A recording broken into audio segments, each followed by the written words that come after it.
Om Swastiastu. Assalamualaikum warahmatullahi wabarakatuh. Shalom, salam kebajikan, salam sejahtera untuk kita semua, salam harmoni. Sebelumnya, yang terhormat kepada Ibu Niwayan Yulianita Dewi SEMSA AK selaku dosen pengampu mata kuliah Sistem Informasi Akuntansi di kelas 3D.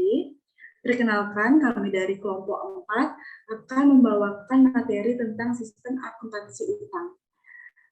Sebelum memulai ke materi, izinkan kelompok saya untuk memperkenalkan anggota kelompok saya. Yang pertama ada saya sendiri, Kadek Ria Suryani dengan akhiran NIM 1155 nomor absen 4. Selanjutnya ada Lustari Suryadi dengan akhiran NIM 1162 dengan nomor absen 11. Yang ketiga ada Putu Doni Sastrawan dengan akhiran NIM 1169 nomor absen 18. Dan yang terakhir ada Iputu Prema Arya Saputra dengan akhiran NIM 1176 dengan nomor absen 25. Baik, selanjutnya ada pun submateri yang akan kami bahas pada materi ini adalah yang pertama, sistem return pembelian, yang kedua, prosedur pencatatan utang, yang ketiga, distribusi pembelian, dan yang keempat adalah metode distribusi pembelian. Baik, untuk mengefisienkan waktu, untuk topik pembahasan pertama, yakni sistem return pembelian, akan dijelaskan oleh Prema. Untuk Prema, saya persilakan. Baik, terima kasih atas waktu yang telah diberikan kepada saya. Di sini saya akan menjelaskan sistem retur pembelian.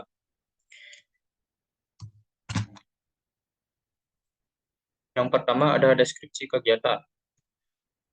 Barang yang sudah diterima dari pemasok terkadang tidak sampai dengan barang yang dipesan. Tidak sesuai dengan barang yang dipesan menurut surat order pembelian.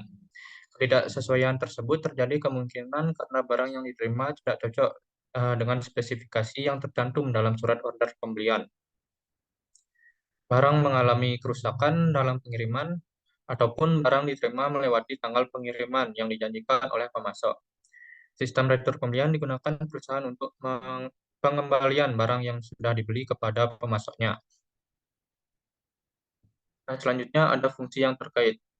Fungsi yang terkait dalam sistem retur pembelian diantaranya yang pertama, fungsi pembelian.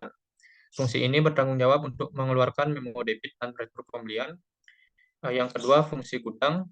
Fungsi ini bertanggung jawab untuk menyerahkan barang kepada fungsi pengiriman seperti yang tercantum dalam tebusan memo debit yang diterima dari fungsi pembelian. Yang ketiga, fungsi pengiriman. Fungsi ini bertanggung jawab untuk mengirimkan kembali barang kepada pemasok sesuai dengan perintah retur pembelian dalam memo debit yang diterima dari fungsi pembelian. Dan fungsi yang keempat, yaitu fungsi akuntansi. Fungsi ini bertanggung jawab untuk mencatat transaksi retur pembelian dalam jurnal retur pembelian atau jurnal umum. Mencatat berkurangnya harga pokok persediaan karena retur pembelian dalam kartu persediaan, dan mencatat berkurangnya utang yang timbul dari transaksi retur pembelian dalam arsip bukti kas keluar yang belum dibayar atau dalam kartu utang. Selanjutnya, dokumen yang digunakan ada dua. Yang pertama, memo debit. Merupakan formulir yang diisi oleh fungsi pembelian yang memberikan otorisasi bagi fungsi pengiriman untuk mengirimkan kembali barang yang telah dibeli oleh perusahaan, dan bagi fungsi akuntansi untuk mendebit akun utang karena transaksi retur pembelian. Dokumen yang kedua yaitu laporan pengiriman barang. Dokumen ini dibuat oleh fungsi pengiriman untuk melaporkan jenis dan kuantitas barang yang dikirimkan kembali kepada pemasok sesuai dengan perintah retur pembelian dalam memo debit dari fungsi pembelian. Selanjutnya ada catatan akuntansi yang digunakan. Catatan akuntansi yang digunakan untuk mencatat transaksi retur pembelian ada tiga. Yang pertama, jurnal retur pembelian atau jurnal umum. Jurnal retur pembelian digunakan untuk mencatat transaksi retur pembelian yang mengurangi jumlah persediaan dan utang dagang. Jika perusahaan tidak menggunakan jurnal khusus karena rendahnya frekuensi transaksi retur pembelian, maka perusahaan menggunakan jurnal umum untuk mencatat transaksi tersebut. Yang kedua, kartu persediaan.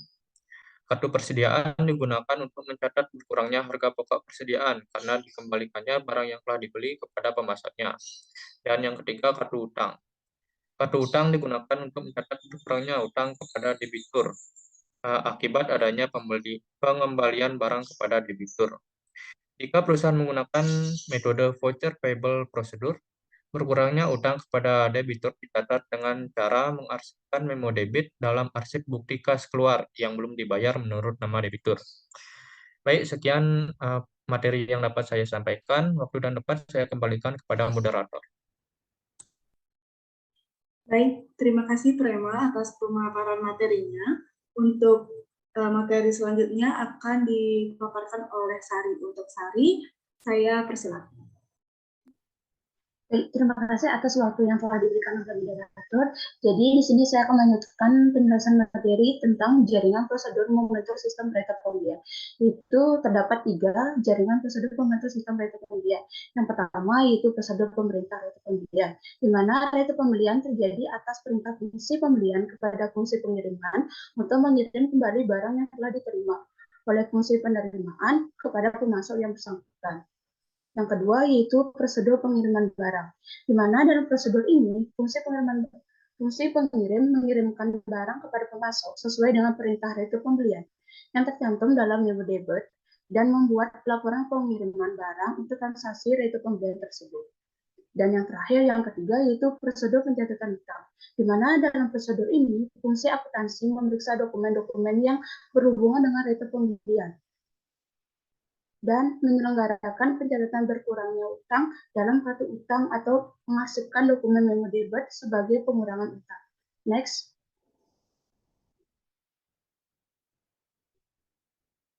Selanjutnya, baik, saya akan melanjutkan lagi mengenai unsur-unsur pengenalan internal.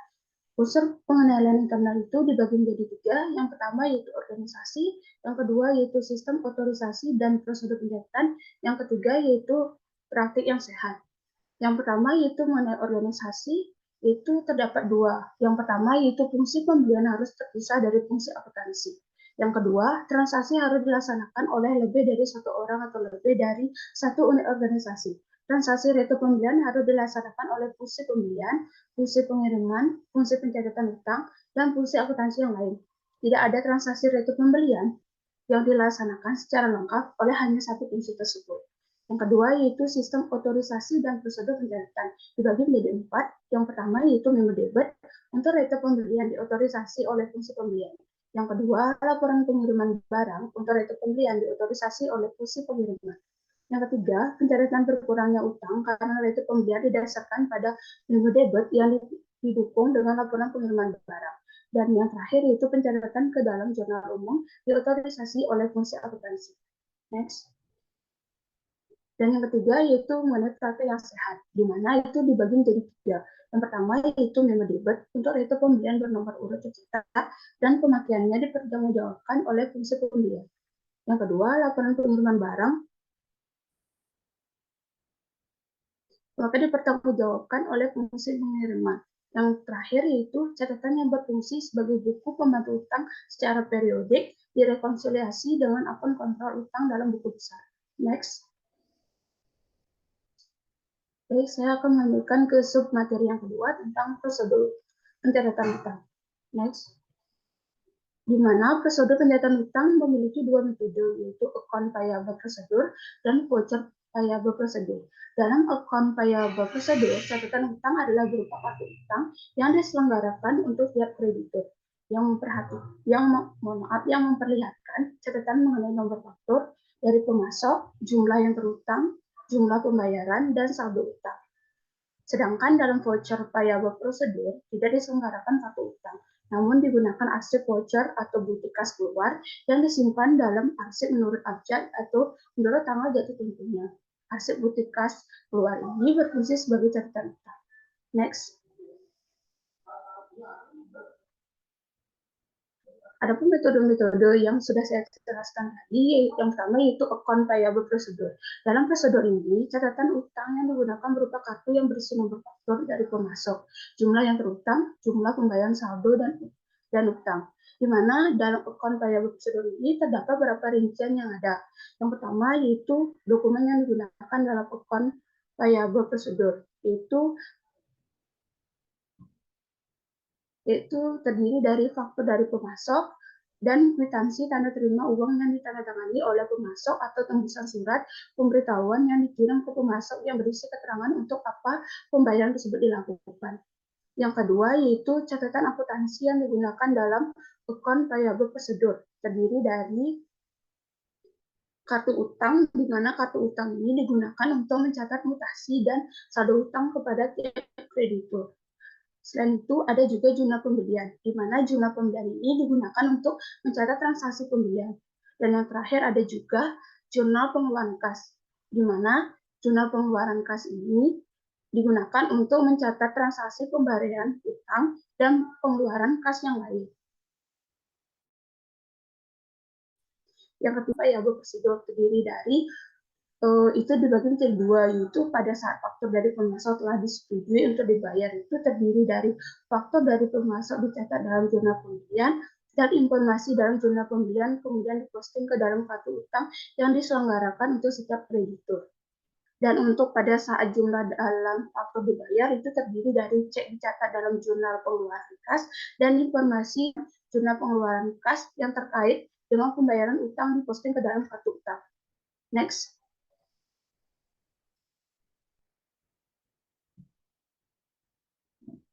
Dan untuk yang metode yang kedua yaitu voucher payable procedure. Jika dalam account payable procedure, pencatatan utang melalui 4 tahap seperti telah digambarkan di atas, dalam voucher payable, pencatatan utang hanya melalui 2 tahap, yaitu pencatatan utang dalam register bukti kas keluar dan jurnal pengeluaran kas. Bahkan dalam prosedur pencatatan utang tertentu atau on-time voucher procedure dengan cash basis, pencatatan utang hanya dilakukan dengan 1 tahap saja. Adapun terdapat beberapa rincian yang ada dalam voucher payable procedure, di antaranya yang pertama yaitu dokumen yang digunakan dalam voucher payable procedure itu ada bukti kas keluar yang mempunyai 3 fungsi, yaitu sebagai surat perintah kepada bagian kas untuk melakukan pengeluaran kas sejumlah yang tercantum di dalamnya dan sebagai pemberitahuan kepada kreditur mengenai tujuan pembayarannya serta sebagai media untuk dasar pencatatan utang dan persediaan atau distribusi lainnya. Yang kedua itu ada cek, merupakan suatu perintah tanpa syarat dari nasabah kepada bank yang memelihara rekening giro nasabah tersebut untuk membayar sejumlah uang kepada pemegang cek tersebut. Yang kedua, ada catatan akuntansi yang digunakan dalam voucher payable procedure adalah yang pertama yaitu voucher register, di mana voucher register harian untuk mencatat perolehan barang dan jasa. Dan yang kedua yaitu check register, di mana check register ini adalah catatan yang digunakan untuk mencatat cek-cek perusahaan yang dikeluarkan untuk membayar para kreditur perusahaan atau pihak lainnya.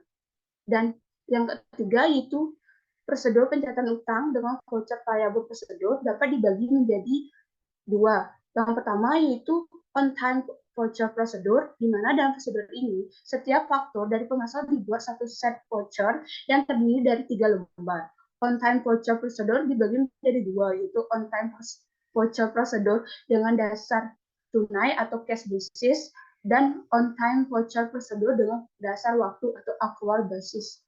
Yang kedua yaitu build-up voucher procedure. Dalam prosedur ini, satu set voucher dapat digunakan untuk menampung lebih dari satu faktur dari pemasok. Faktur yang diterima oleh fungsi akuntansi dari pemasok dicatat dalam bukti kas keluar. Kemudian bukti kas keluar dilampiri fakturnya, disimpan sementara dalam arsip menurut abjad. Dan dalam prosedur ini, arsip bukti kas keluar yang belum dibayar merupakan catatan utang yang diselenggarakan atas dasar waktu atau accrual basis. Baik, mungkin itu aja yang bisa saya sampaikan. Untuk waktu dan tempat, saya serahkan ke moderator. Terima kasih. Baik, terima kasih banyak Sari atas pemaparan materinya. Untuk materi selanjutnya adalah distribusi pembelian. Saya akan jelaskan sedikit mengenai distribusi pembelian, di mana seperti yang dijelaskan pada materi sebelumnya atau bab sebelumnya, distribusi ini merupakan prosedur peringkasan rincian yang tercantum dalam media, misalnya seperti faktur dari pemasok. Dan pengumpulan total ringkasan tersebut adalah untuk keperluan pembuatan laporan. Nah, apabila diterapkan dalam pembelian, maka distribusi ini adalah terkait dengan peringkasan pendebitan yang timbul dari transaksi pembelian dan pembayarannya untuk penyusunan laporan dan pencatatan dalam jurnal. Hampir semua debit dari transaksi pembelian adalah terkait dengan persediaan dan biaya.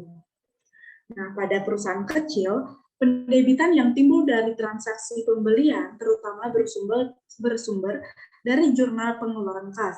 Sedangkan pada perusahaan besar, pendebitan yang timbul dari transaksi pembelian bersumber dari register bukti kas keluar atau voucher register atau jurnal pembelian atau dari distribusi faktur yang diterima dari pemasok. Nah, pada perusahaan manufaktur, klasifikasi yang umum digunakan pada pendebitan dan pembelian adalah sebagai berikut. Yang pertama, klasifikasinya adalah untuk bahan baku, di mana klasifikasi ini digolongkan kembali menjadi jenis bahan baku, yang kedua produk yang menggunakan bahan baku tersebut, dan yang terakhir adalah kombinasi di antara keduanya. Klasifikasi yang kedua adalah untuk suku cadang, di mana klasifikasi ini digolongkan lagi menjadi jenis suku cadang. Dan klasifikasi yang terakhir adalah untuk beban yang berasal dari pembelian jasa, di mana klasifikasi ini digolongkan kembali menjadi yang pertama, menurut jenis beban, yang kedua, menurut fungsi atau pusat pertanggungjawaban, dan yang terakhir adalah kombinasi jenis dan pusat pertanggungjawaban. Materi selanjutnya bisa di next adalah tentang metode distribusi pembelian. Bisa di next. Nah, metode distribusi pembelian ini ada 5, di mana akan dilanjutkan oleh rekan saya yaitu Doni. Untuk waktu, Bapak saya persilakan. Terima kasih. Pada kali ini, saya akan membahas terkait metode distribusi pembelian. Mana dalam metode distribusi pembelian terdapat 5 metode, yaitu terdapat jurnal kolom atau spreadsheet, terdapat metode kolom, yang ketiga terdapat metode aktual, yang keempat terdapat metode jadwal, dan terakhir terdapat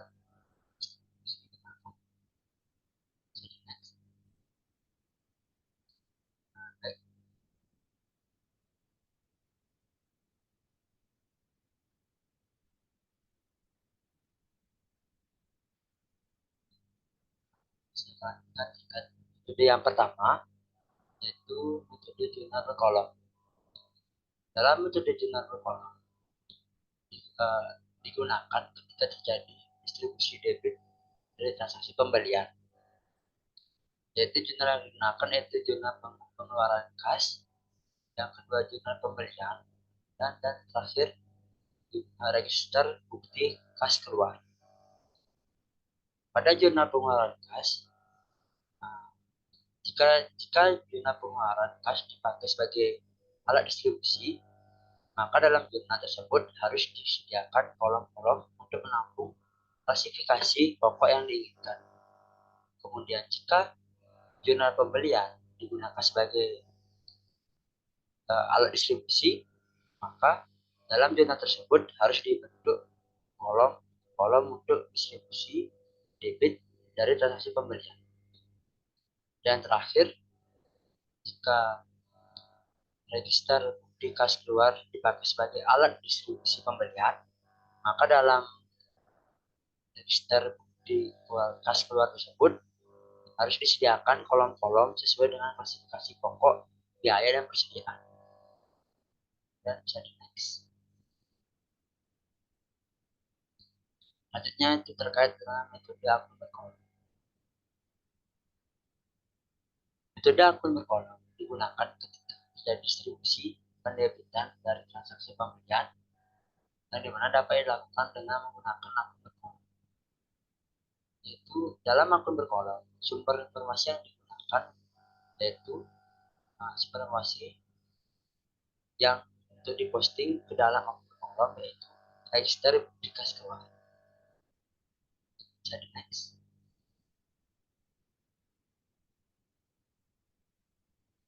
Baik, saya akan lanjutkan pada metode ketiga yaitu metode akun tunggal.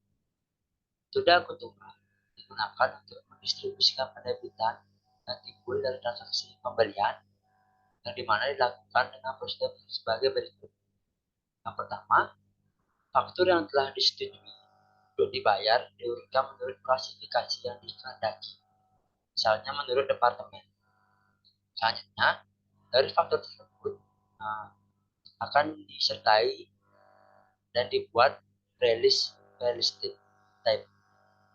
Yang ketiga, faktur tersebut kemudian diposting ke dalam akun yang bersangkutan, yaitu seperti contoh di awal, yaitu misalnya pada beban menurut departemen, yang dimana rupiah yang diposting ke dalam akun dijumlah dan diposting ke dalam akun kontrol dan bersangkutan dalam buku besar dan dicocokkan dengan pre-list type. Dan terakhir yaitu laporan dibuat berdasarkan informasi yang telah terkumpul dalam akun tersebut. Baik, bisa di next. Selanjutnya itu metode keempat terkait metode tiket tunggal. Berdasarkan bukti kas keluar yang biasanya berupa media campuran atau disebut dengan mix media, dibuat tiket tunggal atau disebut dengan tiket, di mana tiket tunggal tersebut digunakan untuk pada setiap spesifikasi yang tercantum di dalam. Tiket tunggal ini kemudian direkap dan hasil rekapitulasinya sebagai dasar posting ke dalam akun kontrol yang bersangkutan dalam buku besar. Dan tiket tunggal ini diarsipkan menurut nomor akun dalam klasifikasinya.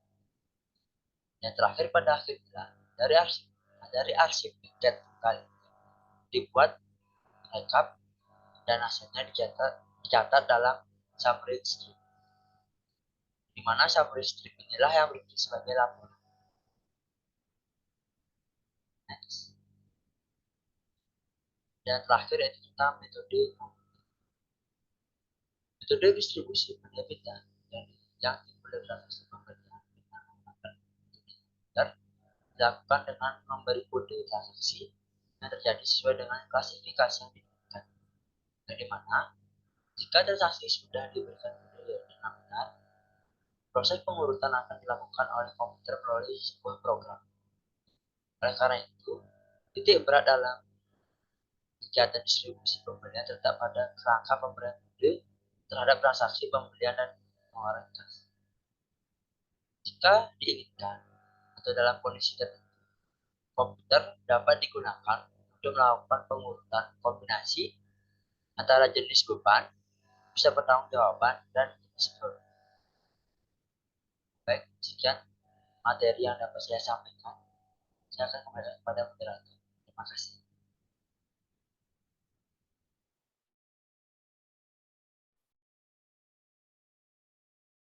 Baik, Doni, terima kasih telah memaparkan materi yang terakhir. Karena semua materi telah dipaparkan oleh saya dan dosen-dosen saya, sekarang saya akan menutup presentasi pemaparan materi kami. Sebelumnya, saya mohon maaf apabila ada salah kata dari pemaparan materi kami. Dan akhir kata kami ucapkan sekian dan terima kasih. Om Santi, Santi, Santi Om. Wassalamualaikum warahmatullahi wabarakatuh. Shalom, salam kebajikan, salam sejahtera untuk kita semua, dan salam harmoni.